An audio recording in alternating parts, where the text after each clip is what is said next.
Yo, what is up, guys? Happy Sunday, or for you guys, it's Monday. But yeah, we're back. As you guys could tell, I'm not posting every day.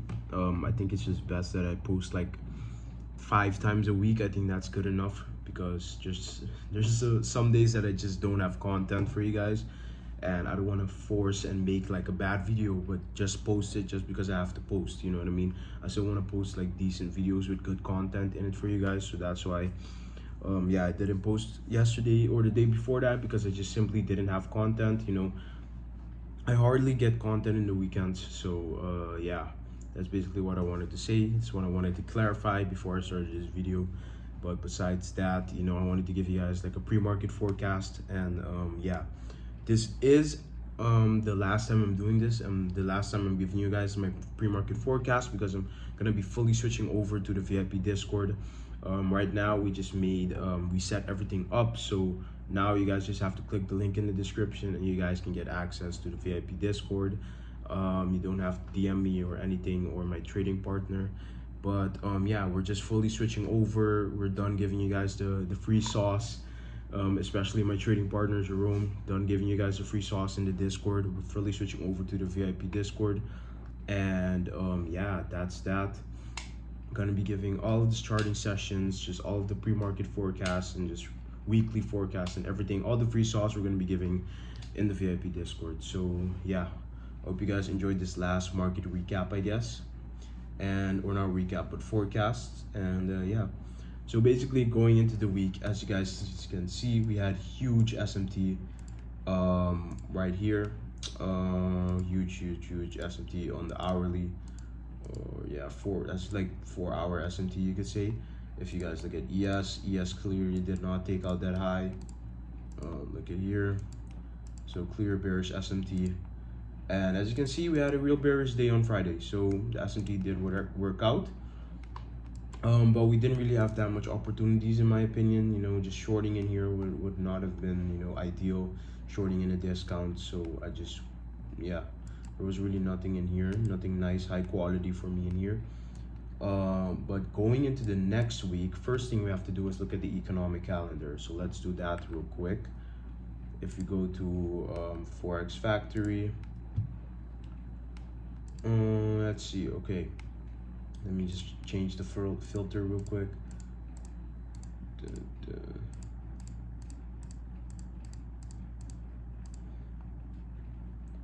And let me select the date. This whole week. Yeah. Okay, so going into this week, okay, we only have 3 days with news. Monday has a really good amount of news, so Monday is going to be really good. Tomorrow is going to be, I anticipate tomorrow is going to be a good day. Liquidity in the markets, so it's going to be pretty volatile in my opinion, and that's what I'm anticipating.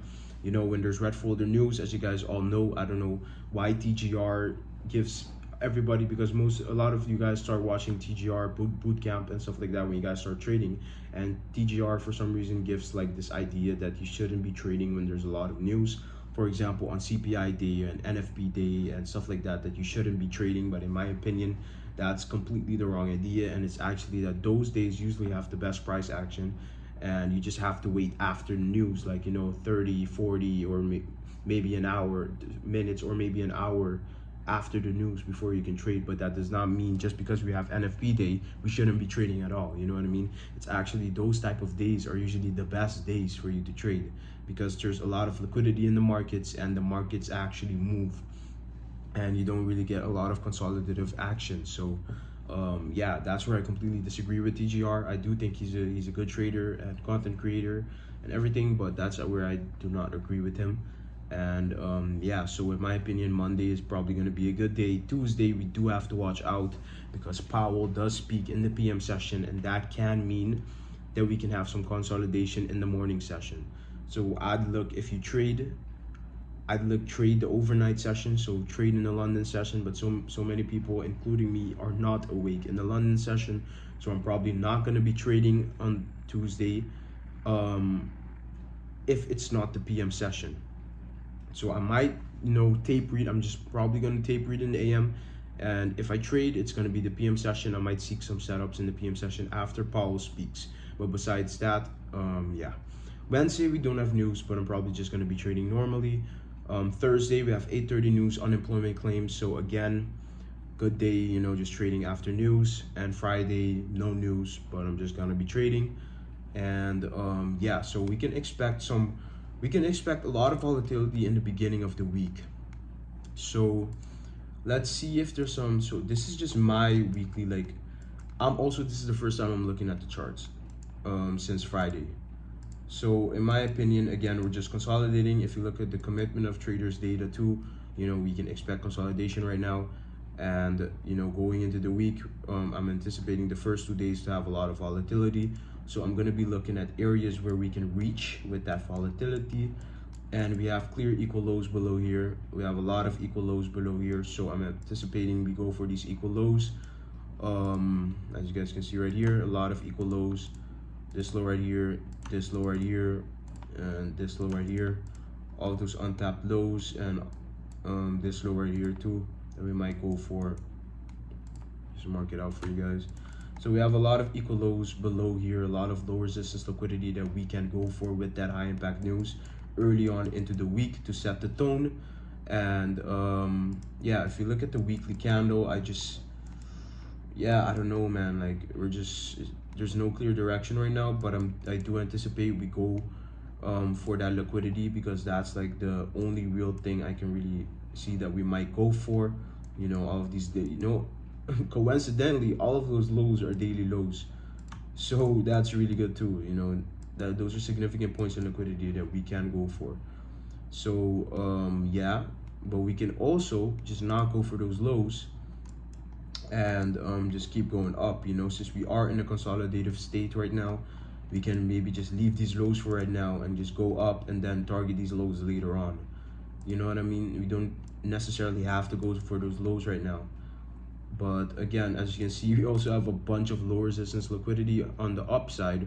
All of these untapped highs, we can also go for those. So it's really difficult to know what we're gonna do next. I'd say just go like on Monday when this video is uploaded. I want to see what we did in the overnight session. If in the overnight session we went for those lows, or if we went higher, or if we just consolidated. And I want to see what we do in the AM session and the PM session. So I really want to see what Monday does, because Monday sets the tone for the week. And then Tuesday, Powell speaks, which can also have a lot of effect, because there's a lot of manipulation that takes place when Powell speaks. And yeah, so I want to really see what the news does in these type of situations. Like, you just have to, in my opinion, you have to see what the news does, because the news has a big effect and is a really big driver in what the market does in these situations, because you really can't really know what the market is going to do purely on technical analysis. You know, there's more external manipulation that controls what the market does in these situations.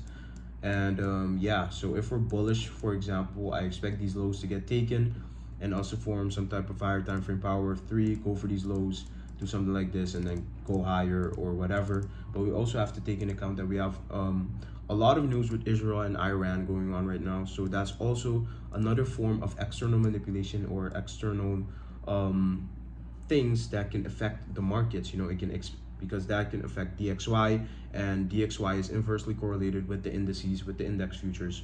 So all of those things can really have an effect on the markets, and you just really don't really know what we're gonna do. And this is really just a waiting game, you know, trying to predict what the market is gonna do and take trades based off of that is not the smartest decision. But yeah, I really want to see what Monday does. I want to see Monday set the tone for the week and really tell us what price wants to do. And yeah, I'm just really trying to look at the daily candle. I just have no information with this, you know. But that bearish SMT really gives me a more bearish narrative right now. And so with this bearish SMT, this clear higher time frame bearish SMT, and all of these low resistance lows right here, this low resistance liquidity, I'm anticipating we're gonna go lower. So yeah, I would not be that shorts would not be that bad going into Monday. Besides that, there's no clear way to know exactly what the market is going to do. And yeah, you know what I mean? There's really nothing to know. I wanna go into gold too, because I do trade gold pretty frequently now. And gold, we had this huge wick on the daily candle on the last day of the week on Friday, and I did not take any trades. I just saw this huge melt and I just did not engage in anything. I did anticipate shorts. If you were in the VIP room, I was anticipating shorts from somewhere right here in the AM session. Yeah, right here I was anticipating some type of short, but I didn't get that. But if you were in the VIP room, you did see that from me. Again, gold can also be another thing that's really going to be affected by the Iran and Israel news. So again, you really have to watch out. Like, the outside factors are really going to play a really hard or big role on these markets. So again, gold obviously really bullish right now, but we did have a huge retracement going into Friday and going into the next week. I really want to see us go for these lows. I want to see us go for these daily lows right here. So just continue a little bit lower, just at least a little bit of a retracement, maybe into this order block. I don't know. And then we can continue higher perhaps, or we can maybe retrace even deeper. But yeah, I basically want to see this weekly fair value gap get filled.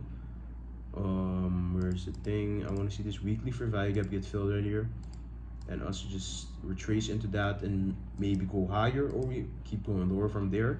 But that weekly fair value gap is really my next draw on liquidity, because of that huge wick on the daily and the weekly. So yeah, I'd say watch out for this consequent encroachment of this wick right here. Watch out for the consequent encroachment of this wick. Maybe we can tap into that and then go lower, or we can just go higher. So it's really a this or that, or this and that situation, you know. If this, then that. So if we grab this, we can do something like this on gold. Maybe retrace a little higher and then go lower and go for all of these lows and then go higher, or we can just keep going higher without even coming back down. So it's really just a this or that, or what do you call that again? I'm tripping. If this, then that situation. Again, really hard to anticipate what's gonna happen. Euro USD, I am currently bullish because we just had a huge dump, and I'm expecting that we have to retrace eventually, and we just took out, I'm pretty sure, a weekly low. Yeah, we took out a weekly low. Yeah, so currently on Euro USD, I am looking for longs just to retrace back into this range. So going into tomorrow, I'm definitely looking for longs on EU, and I'm looking for shorts on NQ and the indices. So yeah, that's basically me. Gold, I'm not really that confident on my gold analysis right now, because it's really hard to say what's gonna happen. But I'm looking for longs on EU and shorts on the indices. Besides that, I don't really have a lot more to say. Again, if you guys want to join the VIP room, link is in the description. We set everything up for you guys, so you guys can just click the button and you guys will instantly be added to the Discord, and you have the VIP role. And yeah, if you guys have any more questions about it, just let me know. And I do listen to you guys' advice in the comments sometimes. You know, I can definitely have some better trade entries or stop losses, so I do take your guys' advice, so thank you for that. And yeah, I'm trying to remember what more I can say. Like, what am I forgetting? Maybe yeah, just not a lot more. Yeah, just not a lot more, you know. We went over everything, went over the economic calendar. Yeah, I hope you guys enjoyed this video. I hope you guys enjoyed this last weekly forecast for you guys. I'm definitely gonna be I'm gonna try to start live trading for you guys in the VIP room. I think that's something that definitely will be more helpful for you guys. So instead of calling things out and sending screenshots and everything like that, I'm gonna try to live trade, so that will be better. I'm trying to upgrade my setup so I can do that for you guys. But besides that, I really don't have anything more to say, you know. Again, thank you for the support on the latest video, and yeah, Hope you guys enjoyed this video. Take care. Have a good trading week.